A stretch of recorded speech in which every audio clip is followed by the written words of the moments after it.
Rev up your engines!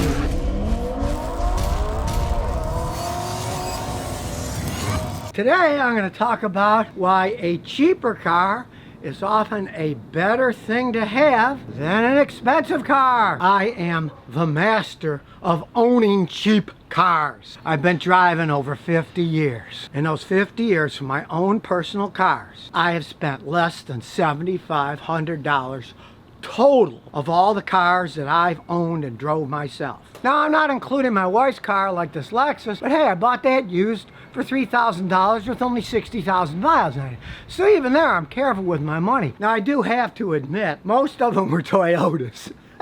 Now, I did start out with an Opel that I paid $550 for. Then I got a Ford Maverick that I paid $500 for. Then I went wild and I got a 1981 Toyota Corolla SR5 hatchback, which I had to pay $5,000 for. But that one lasted me almost 30 years, so, you know, I'm happy with that. Then I got my venerable Celica for about $350, and it's still running fine. Now, some people think it's just a prop, but watch.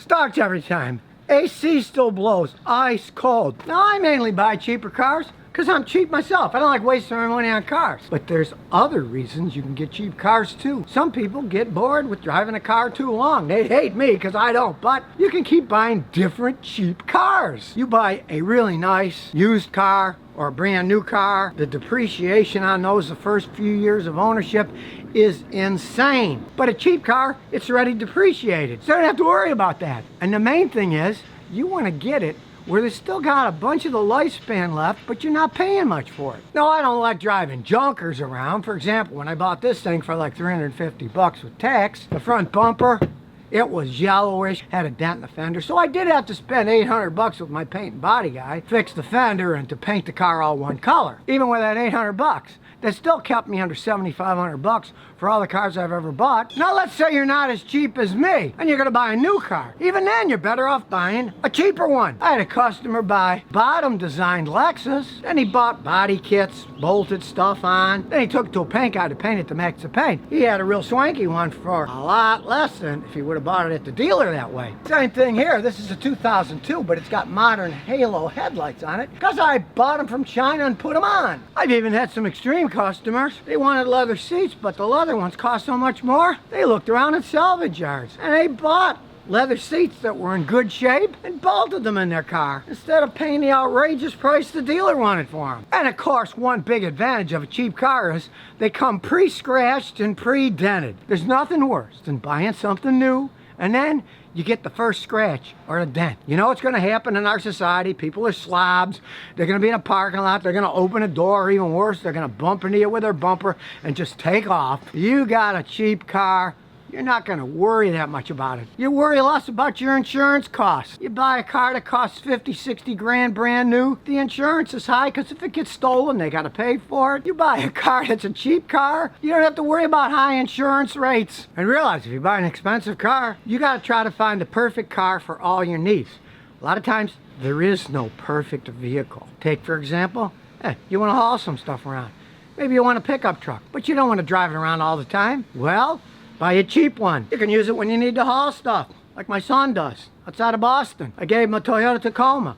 It was old, rusty, but he's still driving it. Years and years later, you might not want to use it all the time, but if you're buying cheap cars, you can buy more than one. And maybe you need to make a commute to work. You can buy an old Toyota Corolla or a Honda Civic and use that for your just knock-around car. You don't need to spend a small fortune trying to figure out the right vehicle and then find out one of them does not fit everything you want. And of course, one big advantage of cheaper cars, if you pick the right ones, the parts are cheaper because when they get older, the aftermarket will start making parts for them. Instead of you got a car that's a year or two old, you got to buy an expensive part, you can get parts from all over the place for a fraction of what the new ones cost. Now here, of course, you want to stick to common cars that are very popular in your area. Then you can get parts for them. I'm not a Volkswagen fan. I personally can't stand the things anymore. But in Europe, they're real big and you can get parts for them and people can fix them. So buying a cheap used Volkswagen, good idea in Europe. Even though not might be a good idea in the United States. And of course, another advantage of a cheaper car is parking is easy. You're not worried. I have had many customers, some of them were friends, I got to dinner with them. They drive in their BMW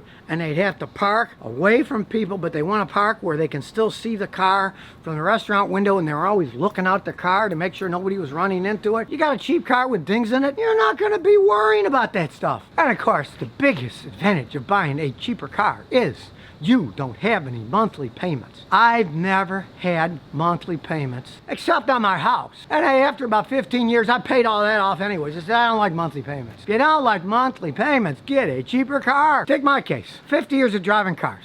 I spent less than $7,500 on all of them. If you had a monthly payment of $300 a month over that same period of time, you would have spent $180,000. A lot different than $7,500. You can certainly get where I'm coming from here.